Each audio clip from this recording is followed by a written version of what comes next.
Selamat datang di podcast Terbitlah Terang. Bareng kita dari Temu Tempo, saya Ayun. Dan aku Devi. Kali ini kita ngobrolin dua sosok yang paling penting di dalam sejarah perempuan Indonesia, yaitu R.A. Kartini dan Dewi Sartika.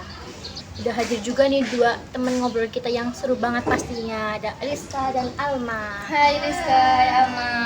Bisa ketemu hari ini.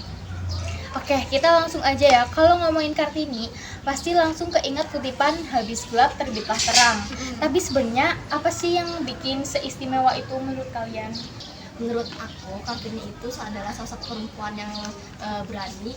Soalnya dia hidup di zaman dimana perempuan itu nggak punya banyak pilihan, dan dia berani untuk menyuarakan pentingnya pendidikan dan kebebasan berpikir. Iya, dan yang bikin dia dikenang itu walaupun dia nggak sempat hidup lama, tapi pemikirannya tuh jauh ke depan banget. Sampai sekarang pun surat-suratnya masih relevan. Nah, kalau si Dewi Sartika ini ya mungkin nggak sepopuler si R.A. Kartini gitu, tapi perannya juga luar biasa loh. Betul banget. Dewi Sartika itu juga membangun sekolah khusus perempuan di Bandung loh. Dia juga ngasih akses pendidikan buat perempuan pribumi pada masa itu. Keren banget. Ngomong-ngomong soal pendidikan ya, kalian masih ngerasa nggak sih masih ada tantangan buat perempuan dalam dunia pendidikan ini?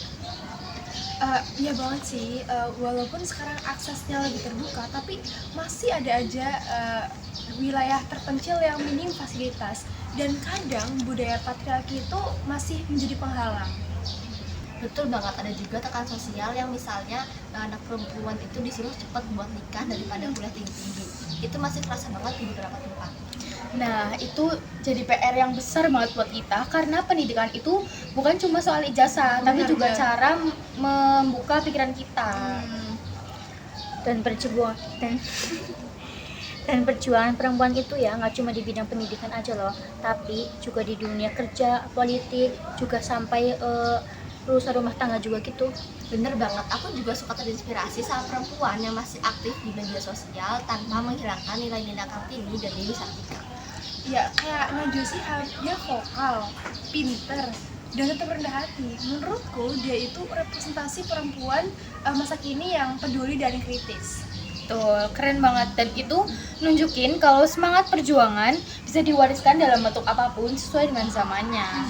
Bener banget nih, dan tugas kita sekarang adalah melanjutkan estafet perjuangan dengan cara kita masing-masing tentunya. Nah, ngomong-ngomong nih, kalian pernah nggak ngerasa kesulitan menjadi perempuan di masa sekarang ini? Pernah banget sih, contohnya kalau misal kita mau ngasih pendapat ke contoh aja lah di kelas gitu ya, masih ada aja yang suka ngeremehin, apalagi kalau topiknya cowok banget.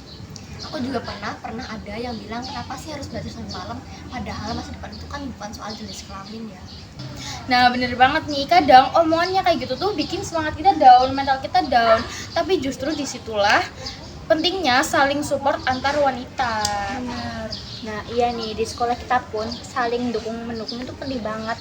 Kayak misalkan saling bantu belajar, atau sharing-sharing info beasiswa, atau cuma sekedar dengerin curhatan teman gitu. Betul banget, kadang tuh bukan kecil kayak semangat ya atau kamu bisa kok, itu tuh udah nyemangatin kita banget. Setuju banget, karena perjuangan tuh nggak harus selalu besar.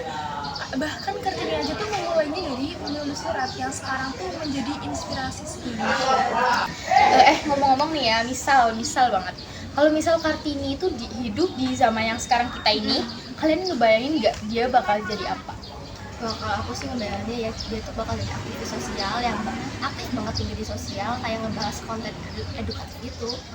Atau mungkin jurnalis yang nulis soal keadilan bagi perempuan, atau mungkin konten kreator TikTok yang bahas soal sejarah. Atau mungkin ya bisa jadi tuh kayak kontennya yang berkualitas gitu, nggak cuma konten cuma gitu-gitu doang gitu. Seru banget gak sih ngebayangin mereka hidup di zaman yang sekarang ini. Tapi intinya semangatnya itu bisa kita teruskan dalam bentuk apapun. Ya, Setuju banget.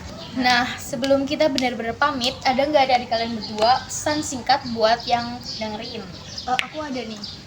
Jangan takut buat berbeda. Kadang suara kita yang kecil bisa nyalain semangat yang besar. Dan terus belajar, karena dengan ilmu kita dapat mengubah banyak hal. Ya setuju banget ya. Dan terima kasih untuk Rizka dan Alma udah ikut ngobrol bareng kita hari ini. Iya. Dan buat kalian yang dengerin, semoga obrolan ini menjadi penyemangat kalian untuk terus bergerak, belajar, dan bersuara. Terus nyalakan terang dalam gelap dan jangan pernah lelah untuk belajar. Sampai jumpa di episode Apa selanjutnya? ini, aduh. 1, 2, 3. Sampai jumpa di episode Terbitlah Terang selanjutnya bareng kita dari Temu Tempo. Dadah!